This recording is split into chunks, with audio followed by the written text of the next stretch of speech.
సంతానలేమితో బాధపడుతున్నారా? 899 రూపాయలకే fertility assessment package. వివరాలకి సంప్రదించండి. నమస్తే రమగారు. నమస్తే జయ.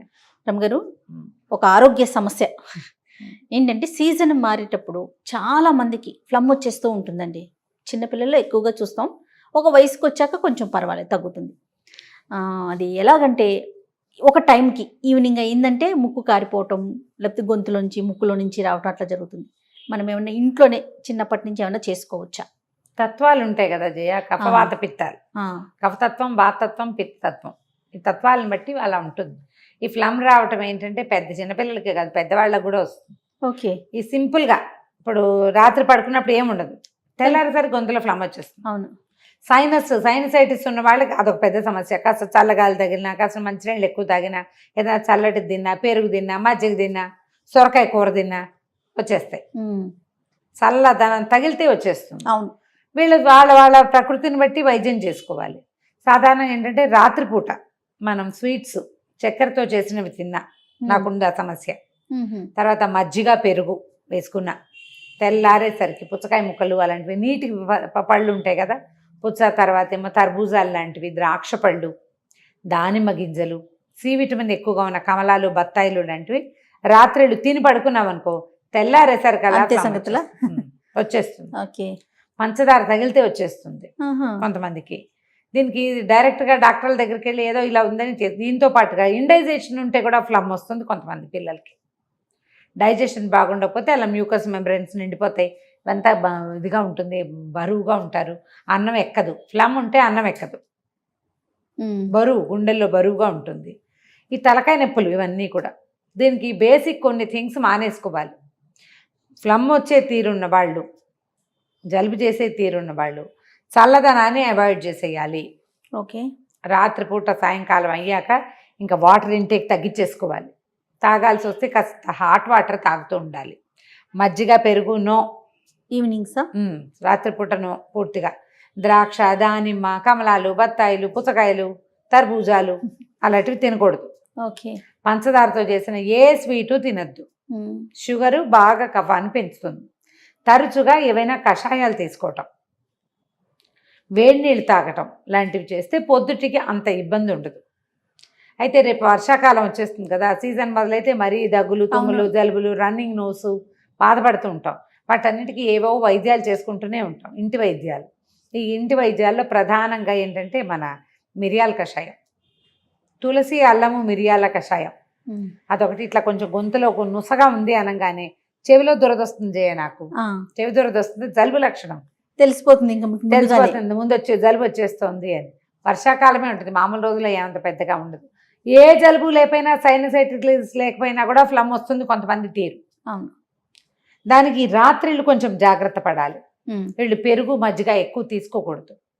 మజ్జిగలు తాగేస్తారు పంచదార వేసుకుని, దాంతో కూడా ఫ్లమ్ వస్తుంది, చేయకూడదు ఆ పని.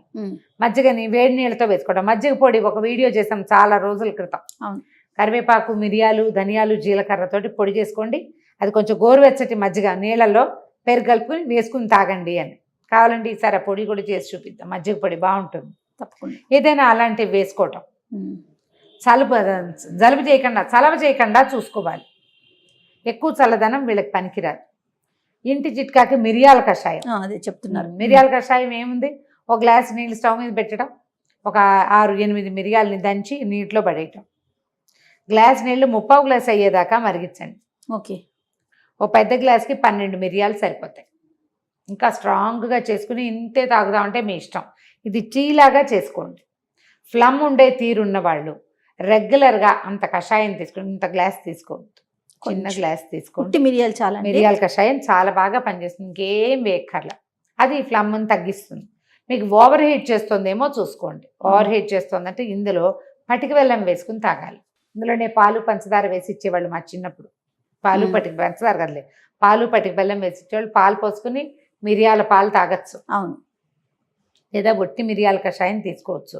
కొద్దిగా జలుబు కూడా చేసినట్టు అనిపిస్తే ఓ ఇంత అల్లం ముక్క, ఒక 10 మిరియాలు, 4 లేదా 5 తులసి దళాలు వేసేసి స్టవ్ గ్లాస్ నీళ్ళల్లో వేసి, ఇది కొలత నేను పెద్ద గ్లాసుకి చెప్తున్నా, మరిగించండి. ఇంటిల్లిపాది తలా 1/4 గ్లాసు పుచ్చుకోండి. బ్రహ్మాండంగా పనిచేస్తుంది. ఓకే. ఫ్లమ్ గొంతులో ఉంది, విసకటగా ఉంది, నుసగా ఉందంటే తమలపాకుల కషాయం బాగుంటుంది. తమలపాకులతో కషాయం అంటూ పెద్దగా ఏం చేయక్కర్లా. నీళ్లు మరిగించి 2 తమలపాకులు ఆ వెనకాల కాడ ఉంటుంది కదా, అది తీసేసి తుంపేసి ఆ వేడి నీళ్ళలో వేసి మూత పెట్టేయండి. ఒక 10 నిమిషాలు 8 నిమిషాల తర్వాత దాన్ని చక్కగా వడబోసి తాగేసేయండి. దీన్ని తమలపాకు టీని రెగ్యులర్గా తాగితే గొంతులో చేరే ఫ్లమ్ లక్షణం పోతుంది. చిన్నపిల్లలకైతే కనుక ఏం చేసేవాళ్ళం, తమలపాకును కొంచెం ఆముదం రాసి పొయ్యి మీద ఇట్లా వెచ్చబెడితే ఇట్లా మెత్తగా అయిపోతుంది.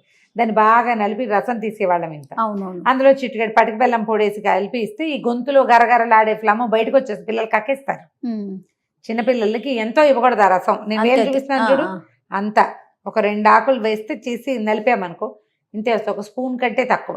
ఓకే. ఓవర్ హీట్ చేస్తుంది అది. దాంట్లో ఈ పటిక బెల్లం పొడేసి గుడుక్కు అనిపించాలి పిల్లల్ని. పై భాగాల్లో అడ్డం పడుతుంది, కరకరలాడుతూ ముక్కుకు అడ్డం పడుతూ ఏడుస్తుంటే గొంతుకు అడ్డం పడి తీగలు సాగిపోతూ ఉంటుంది నోట్లో చొంగ పిల్లలకి, అది తగ్గిపోతుంది. చిటుక్కుని కక్కేస్తారు. పై భాగంలో ఉన్నదంతా వచ్చేసి బయటకు తేలిగ్గా అయిపోతుంది, హాయిగా ఉంటుంది.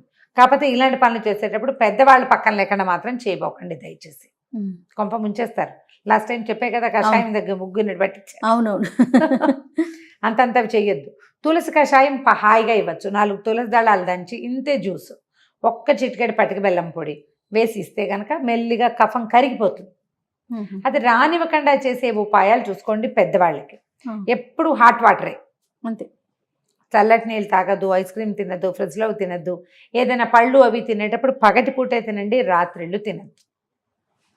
రాత్రిపూట తీసుకోవద్దు. ఒకవేళ మీకు అతిగా వేడేం చేయదు అంటే సొంటి పొడి ఒకటి చాలా బాగుంటుంది. వాము కషాయం, సొంటి పొడి, అల్లం కషాయం ఇలాంటివి ఏవైనా తీసుకో. ఇవన్నీ ఇన్ఫ్యూజ్ చేసుకోవచ్చు.